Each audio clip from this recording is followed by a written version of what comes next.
Hello, this is Richard Thornton. Good to have you with us again.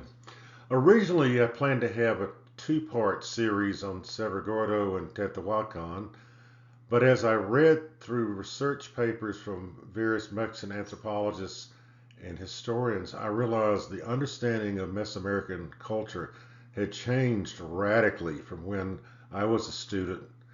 And in fact, even then, there were many facts that were withheld from us both in presentations by the guides and in our textbooks. I felt that really, with the change situation, with the understanding of the issues of human sacrifice and cannibalism, I need to have an interim program that explains it because it radically changes how I interpret my experiences on Cerro Gordo and the slides I took at that time.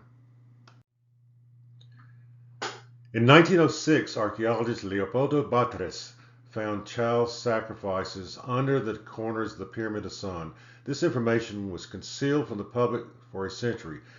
It was also not told me by the professors and archaeologists I was working with at the Instituto Nacional de Historia and Antropología. They didn't tell me, so it was a big secret that was being whitewashed. In 2004, 12 skeletons of sacrificed humans was found under the Pyramid of the Moon. In 2008, a chamber under the Pyramid of the Sun was found to contain sacrifices of humans, animals, and artifacts. In 2012, human blood and flesh was found on sacrificial knives at the site of Cantona, which were at least 2,000 years old. That means that 1,000 years before the Aztecs arrived to central Mexico, the locals were cutting out the hearts of people. This radically changes our situation. As I said, when I was in school, we were told that the Aztecs introduced human sacrifice and the cutting out of hearts. In 2018, thousands of sacrificial skeletons were found under the plaza columns. The volume of the barrel is so large, it's right now impossible to estimate actual number.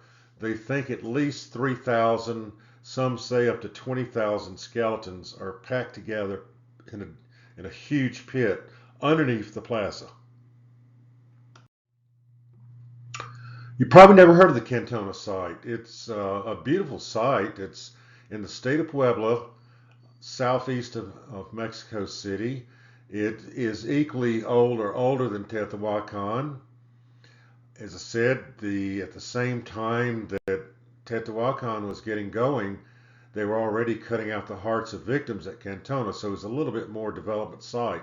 And it's conceivable that the founders of Cantona also found Teotihuacan, although the architecture is a little different.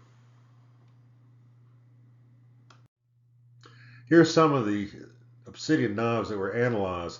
What they found is surprisingly, after 2,000 years, there were bits of blood and human flesh on these knives that contained some DNA and it also contained enough carbon which they could do radiocarbon dating. They're at least 2,000 years old and maybe older. It's hard to say because of the condition in which the blood and the flesh got on those knives.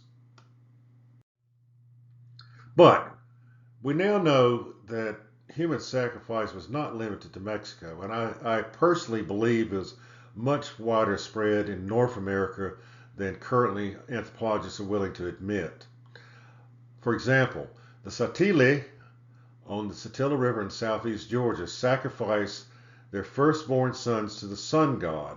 Apparently, the babies were then eaten by their king called the Satauriwa, and perhaps others, maybe even the women. You notice in this photo of a painting by Jacques de Limoillon, the women are dancing with the baby, which makes one think that they're going to eat the baby, but we don't know.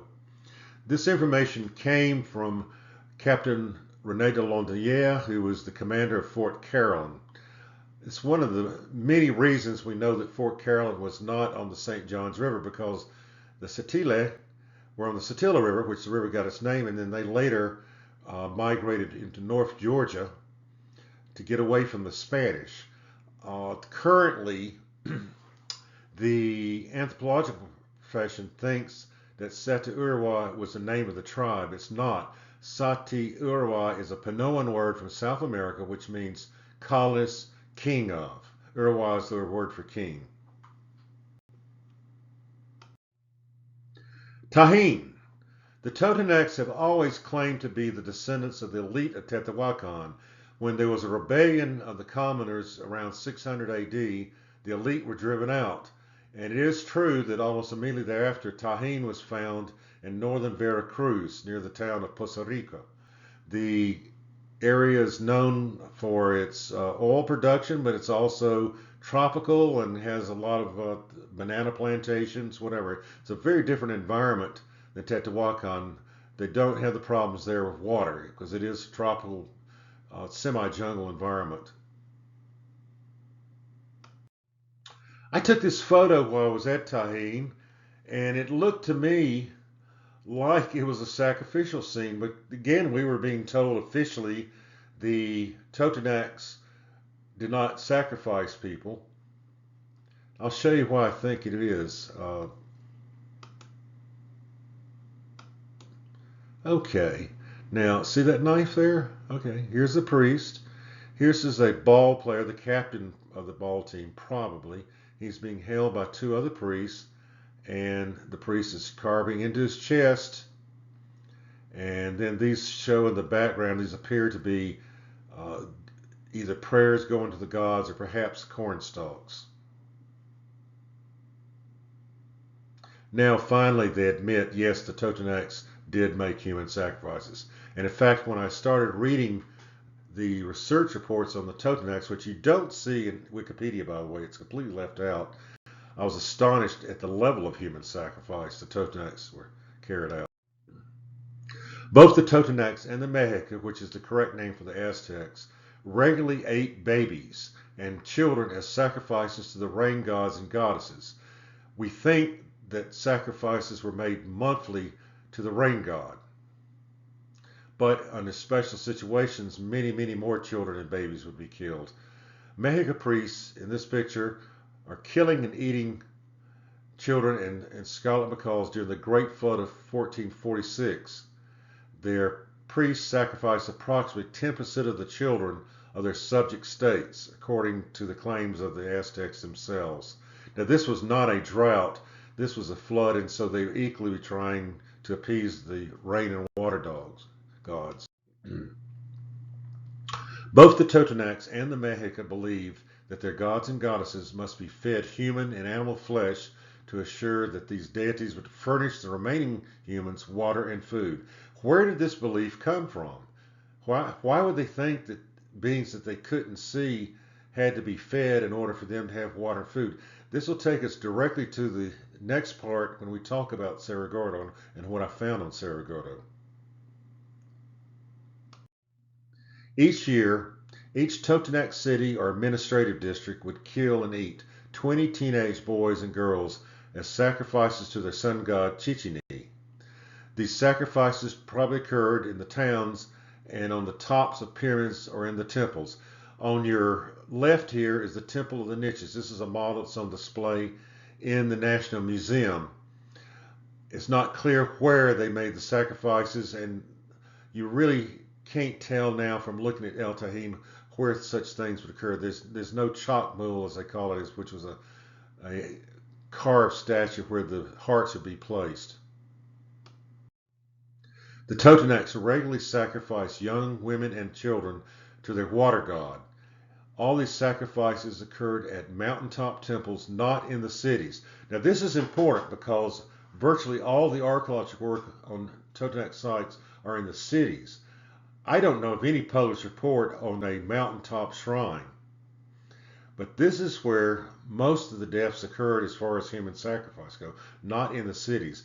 So archaeologists have gotten the wrong impression about the practices of the Totonacs by just working on the large cities. When droughts occurred, vast numbers of babies and children would be sacrificed until the rains came, and this would be on top of the mountain. That's important. Zentilto demanded the sacrifice of babies on mountaintops to ensure many children. She was a fertility goddess and somewhat of a water goddess. She was the wife of the sun god Chichini. In this scene, which is a mural at Teotihuacan, you see the goddess, very abstract form, and the blue themes, which by the way is Maya blue, which leads us to believe that perhaps the Atapulgite deposits in Georgia were known much earlier than when the Maya civilization rode, because there was quite a bit of Atapulgite used at Teotihuacan by 0 AD for making murals, and there's none around there in that part of Mexico. Atzkin demanded the sacrifice of crying children on mountaintops to ensure rain. He was the male rain god. This is where it almost makes you sick at the stomach. The way they killed the children was intentionally as horrendous as possible. They tortured them to make them cry and scream, thinking that their cries would be more likely to be heard by the rain god, and the tears would impress the female rain goddess, because she's often being shown as weeping herself. Xanthiotli demanded the sacrifice of youth on mountaintops to ensure bountiful crops. That's another level. So we have major sacrifices occurring on mountaintops at the beginning of the planting season, perhaps even during the harvest season. We now know that human sacrifice occurred on a massive scale at Teotihuacan, irregardless of what we talk about on Cerro Gordo. So it's no longer a situation as did they have human sacrifice or not. Yes, they did, possibly as large a scale as at the Aztecs 1,000 to 2,000 years later. In part 3, first we will talk about the events when I first arrived at the National Museum of Anthropology. It was here at my first meeting with Dr. Ramon Pina-Chan that I heard the idea that the Mayas came to Georgia, and I think you'll find it fascinating, his first response to seeing photographs and drawings of artifacts and structures at Etowah Mounds. We'll see you there.